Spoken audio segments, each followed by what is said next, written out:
तो अभी तक हम लोग बात किए थे भगवान बुद्ध की मृत्यु हो गई थी, ध्यान से समझो। भगवान बुद्ध की मृत्यु हो गई 483 ईसा पूर्व। तो अब जो उन्होंने उपदेश दिया था वो सारा का सारा उपदेश तो उनके साथ ही समाप्त हो जाता, लेकिन जब अनुयायी थे जो उनके उपदेश सुनने के लिए जाते थे, जो उनके पद चिन्हों पर चलते थे, वो सब तो जिंदा थे, ठीक ना। ये तो उपदेश देके उस समय कागज कलम का तो ये था नहीं कि उपदेश को उन पर लिखा जा रहा था। अब उन उपदेशों का संग्रह एक जगह करना था, ठीक है। 483 ईसा पूर्व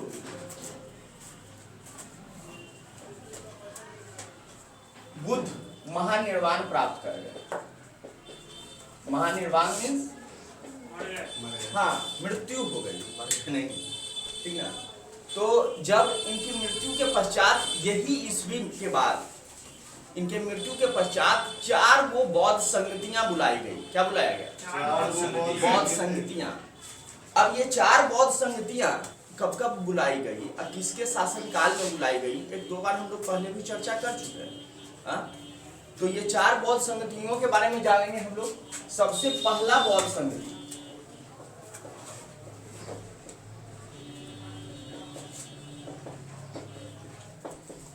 पहला बौद्ध संगति कब? 400 सेम जिस वर्ष मरे उसी वर्ष 483 ईसा पूर्व में कहाँ बुलाई गई थी? राजगीर में। राजगीर में बुलाई गई। राजगीर उस समय मगध की राजधानी हुआ करती थी, उसी समय राजगीर में बुलाई गई थी। और वो भी हम बताए थे कि राजगीर 5 पर्वतों से घिरा हुआ है।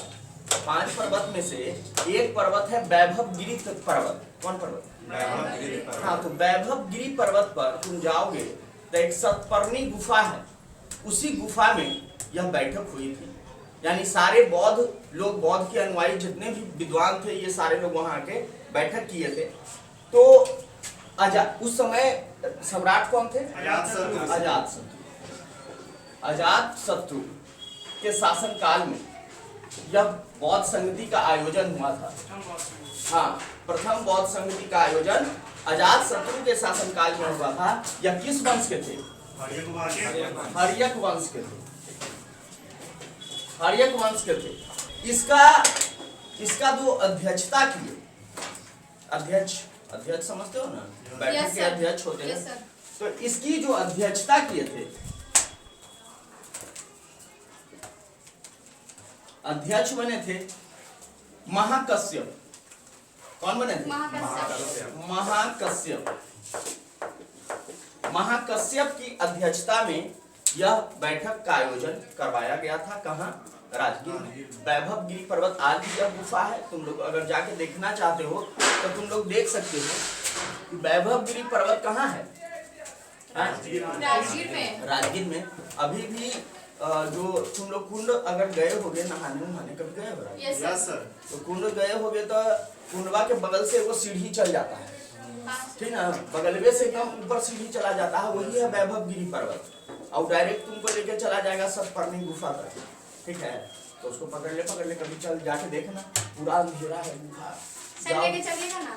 लेके चलेगा। ऐसा करो कि तुम लोग प्लान करो, हम लोग फाइनल चलते हैं।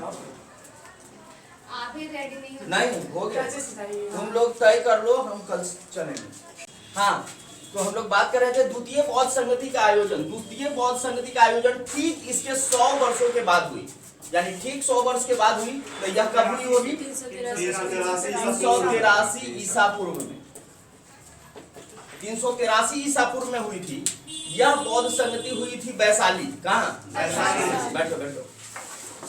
बैठो जरा टाइम से आओ, 3 साफ कर दो। हाँ, तो कहाँ बात कर रहे थे? तृतीय बौद्ध संगति का आयोजन वैशाली में किया गया था, यानी जगह था वैशाली। और राजा थे, राजा कौन थे? कालाशोक। राजा थे यानी हमारे सम्राट थे कालाशोक। कालाशोक के शासन काल में यह बौद्ध संगति का आयोजन किया गया था। कालाशोक कौन से वंश के थे? सब पता है यार, शिशुनाग वंश के थे, ठीक ना। यह भी मगध साम्राज्य के शासक थे। और उस समय भी हालांकि इनके पिताजी जो थे कालाशोक के पिताजी कौन थे? स्वयं शिशुनाग, ठीक ना। तो शिशुनाग ने अपनी राजधानी वैशाली स्थापित की और उसके बाद कालाशोक जब राजा बने तो उन्होंने अपनी राजधानी पुनः पाटलिपुत्र ले आए। लेकिन यह आयोजन कहाँ किया गया था? वैशाली में। बात समझ में आया? तो ये द्वितीय बौद्ध संगति का आयोजन वैशाली में किया गया था। 383 ईसा पूर्व कालाशोक के शासनकाल में आयोजित किया गया था। इसमें इसकी अध्यक्षता, इसका भी कोई अध्यक्ष हो तो इसके अध्यक्ष जो बने थे, यह अध्यक्षता इनका था यश का। क्या नाम था उनका? यश का नाम, यश का तो हम बोल रहे हैं, इसकी अध्यक्षता यश ने की थी, ठीक है। तो इस तरह द्वितीय बौद्ध संगति भी समाप्त हुई। और अब हम बात करेंगे तृतीय बौद्ध संगति पर। वाह, बहुत जानती है तुम, सारा लोग ब्रिलियंट हो गया। तृतीय बौद्ध संगति, तृतीय बौद्ध संगति का आयोजन कब हुआ था? 250 ईसा पूर्व, नहीं 250 ईसा पूर्व में तृतीय बौद्ध संगति का आयोजन हुआ था। यह किसके शासनकाल में हुआ था? अशोक के शासनकाल में। अशोक जो मगध साम्राज्य के सबसे महानतम शासक माने जाते हैं। क्या? मौर्य साम्राज्य, मौर्य के तीसरे शासक। अब मगध में तो बहुत सारे राजा पैदा हुए, ठीक ना। यह सबसे महानतम शासक माने जाते हैं अशोक। अशोक के शासनकाल में यह 250 ईसा पूर्व में यह बौद्ध संगति का आयोजन किया गया। यह हुआ कहाँ था? जब अशोक शासक थे तो राजधानी हमारा था पाटलिपुत्र। तो यही पाटलिपुत्र में आयोजित किया गया था। और इसके अध्यक्ष जो बने थे, कौन? क्या अध्यक्ष? इसकी अध्यक्षता मोगलीपुत्र, इसकी अध्यक्षता मोगलीपुत्र,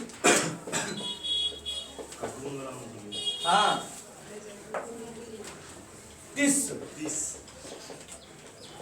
इसकी अध्यक्षता मोगलीपुत्र तिस ने किया था। वो हम लोग बच्चा में देखो किए हैं, वो सीख जंगल जंगल बात चली है, पता चला है, चड्डी पहन के फूल खिला है, फूल खिला है। अभी भी देखा है? नहीं देखा है। देखते हैं सर। अच्छा, काहे बोलता है चड्डी पहन के फूल खिला? क्योंकि वो मोगली चड्डी पहन रहा था। अरे तो मोगली ने चड्डी पहनता, फूलवा कैसे खिला है चड्डी पहन के? नहीं पता। बोलो। फुलवा के नीचे जब भी तुम देखोगे वो चड्डी लगा रहेगा ना, देखा है? सारा फूल रेड कलर का, पीछे चड्डी हरा कलर। समझ में आया? अब हम चौथा बौद्ध संगति पर आएंगे। चौथा बौद्ध संगति का आयोजन कब किया गया? पहली शताब्दी ईस्वी में। चतुर्थ बौद्ध संगति का आयोजन कहाँ हुआ था? कुंडलवन कश्मीर में। कुंडलवन कश्मीर में यह आयोजित किया गया था चतुर्थ बौद्ध संगति। हाँ, पहले पढ़ लो, उसके बाद दांत से सोच लो, पूरा मौका रखते। हाँ खूब है, पालती मान लो। चतुर्थ बौद्ध संगति कुंडलवन कश्मीर में आयोजित किया गया था। निश्चित तौर पर वहां के राजा कनिष्क थे। कौन थे? यानी कनिष्क के शासनकाल में यह आयोजित किया गया था चतुर्थ बौद्ध संगति। और कनिष्क जब शासक थे तो ये किस वंश के थे? कुषाण वंश के। तुम लोग तो पूरा ब्रिलियंट हो गया यार। हाँ, तुम बंद कर दीजिए। कुषाण वंश के यह राजा थे और इसकी अध्यक्षता वसुमित्र ने की थी। किसने की थी? वसुमित्र। इसके अध्यक्ष बने थे वसुमित्र, ठीक है। तो इस तरह हम चारों बौद्ध संगतियों को देखे, ठीक है। शायद लिखना भूल गए, पहली शताब्दी ईस्वी में इस बौद्ध संगति का आयोजन किया गया था। पहली शताब्दी ईस्वी में। तो इस तरह हमने देखा कि चार बौद्ध संगतियां हुई। बारी बारी से फिर से एक बार समझ लें। पहली बौद्ध संगति हमारा राजगीर में हुआ। राजगीर में उस समय राजा थे अजातशत्रु, जो हर्यक वंश के राजा थे।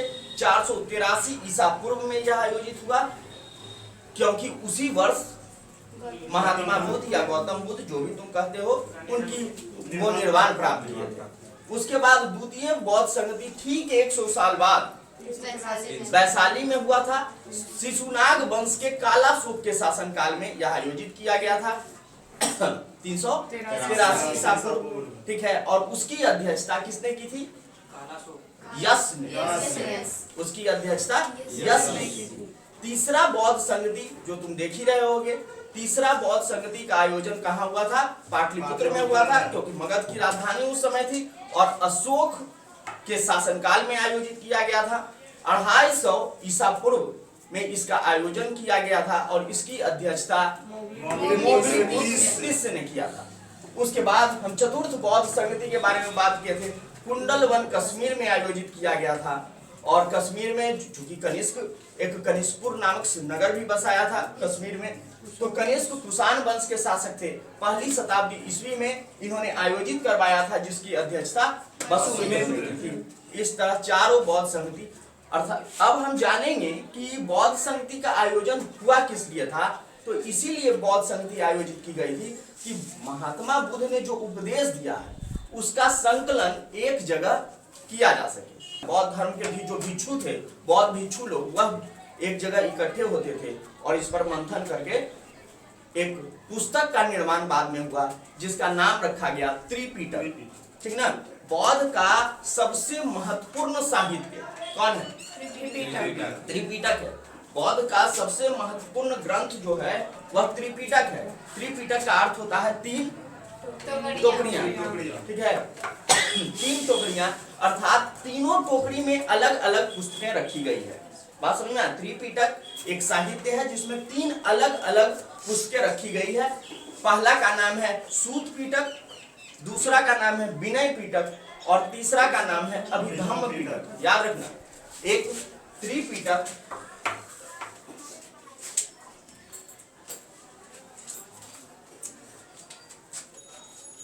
त्रिपिटक अर्थात क्या? 3 टोकरियां।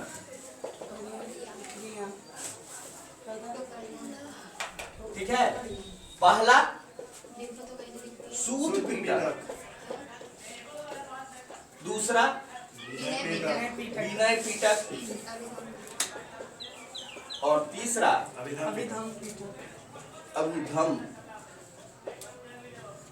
पिटक, ठीक है। ये 3 बौद्ध धर्म के प्रमुख ग्रंथों के 3 पुस्तकें हैं। पहले आते हैं हम लोग सूत पिटक पर।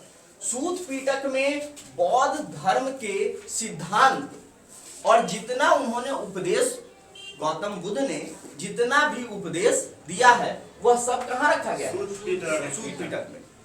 बौद्ध धर्म के सारे सिद्धांत और क्या सारे उपदेश को सूत पिटक यानी पहली टोकरी के पहले पुस्तक में रखा गया। दूसरा आते हैं विनय पिटक। विनय पिटक में आखिर क्या है? तो विनय पिटक में है कि बौद्ध धर्म के मठ में अगर तुम बौद्ध के अनुयायी बन गए, बौद्ध भिक्षु बन गए, क्या बन गए? एक अनुयायी हुआ कि मतलब सिर्फ हम उनको मानते हैं लेकिन गृहस्थ जीवन व्यतीत कर रहे हैं। एक अनुयायी हुआ कि नहीं, हम घर संसार त्याग के भिक्षु का जीवन जी रहे हैं। तो अगर आप बौद्ध भिक्षु बन गए तो आप कहाँ रहिएगा? मठ में रहिएगा। और उस मठों में रहने के लिए क्या क्या नियम बनाए गए हैं, उन नियमों का संकलन है विनय पिटक में, ठीक है। उन मठों में रहने के लिए कौन कौन से नियम, जैसे कुछ नियमों के बारे में बात करते हैं। जैसे एक जगह पुस्तक में मिला था, 2-3 पॉइंट हम बोल दें जिससे तुमको पता चलेगा कि नियम क्या होता है। तो जैसे एक नियम यह था कि अगर आप कहीं बौद्ध मठ में जा रहे हैं तो सबसे पहला कि आप बहुत कम बोलेंगे, यानी कम से कम बोलेंगे। बोलने का टाइमिंग होगा, आप टाइमिंग के अनुसार ही बोलेंगे। अब बोलेंगे तो घर परिवार संसार कैसे कैसे आप पहले रहते थे, कैसे घर में रहते थे, कैसे मौज मस्ती करते थे, कैसे अब ये जीवन जी रहे, ये सब नहीं। जब भी बात करना है तो सिर्फ बौद्ध दर्शन से रिलेटेड बातें करनी है, ठीक है। इसके बाद दूसरे नियम में आते हैं कि अगर आप कहीं बौद्ध मठ में ठहरते हैं, बौद्ध भिक्षु हैं, कोई नए मठ में जाकर ठहरते हैं, तो आपको वहां जाकर पहले परमिशन लेना पड़ेगा और उसके बाद मठ में ठहरिए। वहां अपना बोरिया बिस्तर स्वयं लगाना पड़ेगा और जाने वक्त मठ के जो भी मठाधीश हैं उनसे आपको अनुमति लेनी पड़ेगी कि अब हम जाते हैं, उनका अनुमति के बाद ही आप वहां से निकल सकते हैं, ना कि सुबह उठे और निकल गए, ऐसा नहीं है। तीसरा कि अगर आपको एक जगह और यह बातें मिली है कि अगर आपको एक कम्बल, आप बौद्ध भिक्षु हैं, एक कम्बल आपको दिया गया है तो कम से कम उस कम्बल को आपको 6 वर्षों तक चलाना है। अगर बीच में आप उस कम्बल को फाड़ चीर देते हैं या उसका माने किसी भी तरह उसका क्षति पहुंचा देते हैं, नष्ट कर देते हैं, तो आपको बीच में कोई कम्बल नहीं मिलेगा। बात समझ में आया? और आपको दंडित भी किया जाएगा। तो इन सारे नियमों का संकलन है विनय पिटक में। और अभिधम्म पिटक में बौद्ध गौतम बुद्ध के जितने भी उन्होंने दर्शन किए थे, ठीक ना, बौद्ध दर्शन से रिलेटेड जितनी भी बातें हैं उसको लिखा गया है क्या चीज में? अभिधम्म पिटक में। अब ध्यान रखिए कि त्रिपिटक जो हमारा पुस्तक है, त्रिपिटक जो हमारा पुस्तक है, इसका अगर संपूर्ण आप अध्ययन कर लिए तो आप त्रिपिटकाचार्य कहलाइएगा। बात समझ में आया? हमारे यहाँ के एक महान विद्वान थे राहुल संकृत्यायन, हमारे यहाँ के एक महान विद्वान थे राहुल संकृत्यायन। वह जब श्रीलंका गए थे तब उन्होंने इसका अध्ययन किया था और उनके अध्ययन को देखकर वहां इनको उपाधि मिला था त्रिपिटकाचार्य का, यानी आप त्रिपिटक के बारे में सब कुछ जानते हैं। शुरू में तो बौद्ध धर्म एक ही चला, बस भगवान बुद्ध ने जो मार्ग दिखाया उस पर चलना ही बौद्ध अनुयायियों का परम लक्ष्य था। कालांतर में जब कुछ काल चेंज हुआ, समय बदलाव हुआ, तो बौद्ध धर्म के कई भाग हो गए, जिसमें से पहला था हीनयान। कौन? हीनयान कि जो वैसे अनुयायी बौद्ध धर्म के जो भगवान बुद्ध के बताए हुए रास्ते पर उसमें कोई परिवर्तन नहीं किए, जो उन्होंने बताया था सिर्फ उसी पर चले। वह मूर्ति पूजा नहीं करते थे तो लोग उनका मूर्ति पूजा नहीं करते थे, ठीक है। तो ये हो गए जस के तस, यानी बिना कोई परिवर्तन किए हुए बौद्ध धर्म को जो माने उसको हम लोग कहे हीनयान वाले। दूसरा था हमारा महायान। महायान की थोड़ा बहुत परिवर्तन लाए, बौद्ध धर्म के स्वरूप में क्या किए, थोड़ा बहुत परिवर्तन लाए। जैसे भगवान बुद्ध मूर्ति पूजा के विरोधी थे, लेकिन ये लोग मूर्ति पूजा के उपासक बन गए, यहाँ तक कि भगवान बुद्ध की भी मूर्ति का ये लोग पूजा करना शुरू कर दिए। तो इसमें थोड़ा बहुत परिवर्तन आया और यह ऐसा जो करने लगे, जो मूर्ति पूजा करने लगे, इन लोगों को कहा गया महायान वाले, ठीक है। और तीसरा जो अंतिम आया, ये तो बौद्ध धर्म के स्वरूप को बिल्कुल नष्ट करके छोड़ दिया, समझ गए। इसको हम लोग कहते हैं वज्रयान। क्या कहते हैं? वज्रयान। हाँ, इन लोगों ने बौद्ध धर्म के स्वरूप को ही नष्ट कर दिया। बौद्ध धर्म में कभी भी धन संग्रह नहीं होता था, लेकिन ये लोग मठ में धन संग्रह करना शुरू कर दिए, समझ गए। बौद्ध धर्म में लालच लोभ का कहीं स्थान नहीं था। धन संग्रह एक लालच का प्रतीक होता है, और जब धन काहे संग्रह कर रहे हैं तो ऐश मौज करने के लिए संग्रह कर रहे हैं, यानी आप अपने जीवन को विलासी बनाना चाहते हैं। तो ये लोग बौद्ध मठ को विलासिता से भर दिए, यहाँ तक कि बौद्ध मठ में नृत्य संगीत जिसका वो विरोध करते थे, समझ गए, नृत्य संगीत नाच गान यह सब होना शुरू हो गया, ठीक ना। पूरा जितना भी इसके मोंक रहे जो वज्रयान के समर्थक थे, वह सब इसको भ्रष्टाचार से मठ को लिप्त कर दिए। गौतम बुद्ध ने कहा था कि हमारे यहाँ लालच लोभ क्रोध मोह इसका कोई स्थान नहीं है, लेकिन यह लोग उसमें पूरी तरह से संलिप्त हो गए। अतः धीरे धीरे बौद्ध धर्म का स्वरूप अगर कोई बिगाड़ा तो वह कौन बिगाड़ा? वज्रयान वाले। और इस तरह बौद्ध धर्म के पतन का भी कारण यही बना। जिस तरीका से लोग बौद्ध धर्म के प्रति ज्यादा से ज्यादा अट्रैक्ट हो रहे थे, और जब देखे कि फिर से वही सारा चीज इस धर्म में भी लिप्त हो गया, भ्रष्टाचार का केंद्र बन गया, तब वह लोग इस धर्म से अलग होने लगे। आज जो तुम देख रहे हो श्रीलंका, जापान, चीन, ये सब है महायान वाले। मूर्ति पूजा तो करते हैं भगवान बुद्ध की, लेकिन साथ ही साथ गौतम बुद्ध के बताए हुए रास्ते पर भी चलते हैं, जो इसके मोंक हैं। मोंक मींस जो इसके भिक्षु हैं। बात समझ में आया? भिक्षु हो या भिक्षुणी हो। अब एक चीज आता है, तुम लोग देखा होगा कभी अगर कहीं बौद्ध स्तूप गया, स्तूप ये बहुत इंपॉर्टेंट सवाल है कि स्तूप का तुम लोग के लिए, खास तौर पर इंटर के छात्रों के लिए बहुत इंपॉर्टेंट सवाल कि स्तूप का संबंध किस धर्म से। समझ गए? तो अगर स्तूप घूमे होगे तो पहले से पता होगा कि स्तूप किसके लिए, बौद्ध धर्म के लिए बनाया जाता है। अगर स्तूप नहीं, राजगीर उजगीर कभी गए होगे, जो हम तुमको कल ही परसों ले चलेंगे, तब तुमको को हम राजगीर घुमाने ले चलेंगे, सारनाथ इधर ले चलेंगे, उसके बाद कुशीनगर ले चलेंगे, ठीक है, गया ले चलेंगे जहाँ उनको ज्ञान प्राप्ति हुआ था, निरंजना नदी के किनारे। हाँ, ले चलेंगे, इस सब जगह सबको ले चलेंगे। इस सप्ताह में हमको लगता है घूमने का ही प्लान रखते, क्लास एक्टिविटी से ज्यादा हम लोग घूम के इसका निरीक्षण करते हैं। नालंदा विश्वविद्यालय ले चलेंगे, हेन स्वांग मेमोरियल ले चलेंगे, सभी जगह सब देखिए तो घूम लिया सर, भरोसा रखो, भरोसा। समझ गए? बहुत अच्छा चीज देखी है सर। पहाड़ पे पूरा पावापुरी जल मंदिर, ये सब देखिए सर, बहुत बढ़िया था। उस जगह को देखेंगे जहाँ लोग मिट्टी उठा के महावीर स्वामी के लिए ले गया, कैसे, हाँ, कैसे तालाब का निर्माण हो, ये सब देखेंगे। कमल का फूल था। अब चलिए बात करते हैं हम लोग। तो स्तूप तुम लोग देखा होगा, स्तूप कहाँ है? राजगीर में भी है, सारनाथ में भी है, वैशाली में भी है। अरे अशोक जब 84,000 स्तूप बनवाया तब कुछ तो बचल होगा, बात समझ में आया? अब कुछ तो नया नया स्तूप का निर्माण हो गया। गौतम बुद्ध का जिन्होंने वह जो अवशेष रहा, जो उनके दाह कर्म के बाद बचा या उनका इस्तेमाल किया हुआ वस्तु था, उस पर चैत्य का निर्माण हुआ। क्या निर्माण हुआ? हाँ, ऐसा कह सकते हो कि यह बौद्ध धर्म का एक मंदिर है।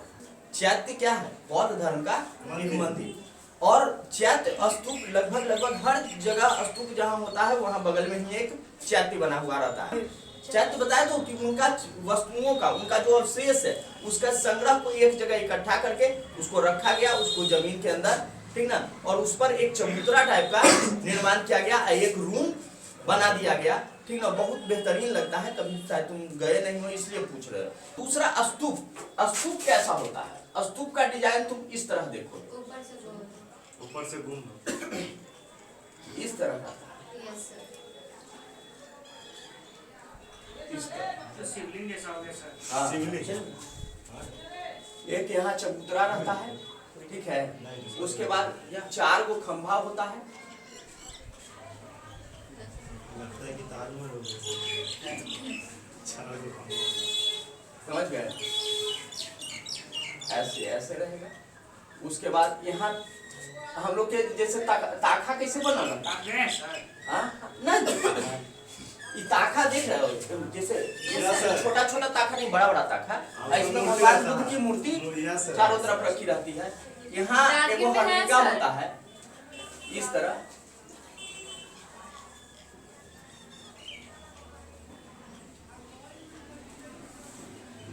इस तरह होता है, और यहाँ 3 गो छोटा छोटा ऐसे रहेगा, ऐसे रहेगा, ठीक ना। इस तरह का स्तूप तुम लोग देखा होगा, ठीक ना। राजगीर जाओगे तो पहाड़ पर तुमको ऐसा स्तूप दिखाई देगा। हाँ? नहीं खत्म हो गया पढ़ने। चलो, तो इसमें इस तरह का स्तूप तुम लोग देखा होगा। अब ये स्तूप जो है तुम जाओगे तो इसमें, इसके अंदर तुम प्रवेश नहीं ले सकते हो। इस सिर्फ अर्ध गोलाकार एक, इसको बस देख सकते हो। इसके चबूतरा पर, ये जो चबूतरा है वो ये इसका परिक्रमा कर सकते हो, समझ में आया?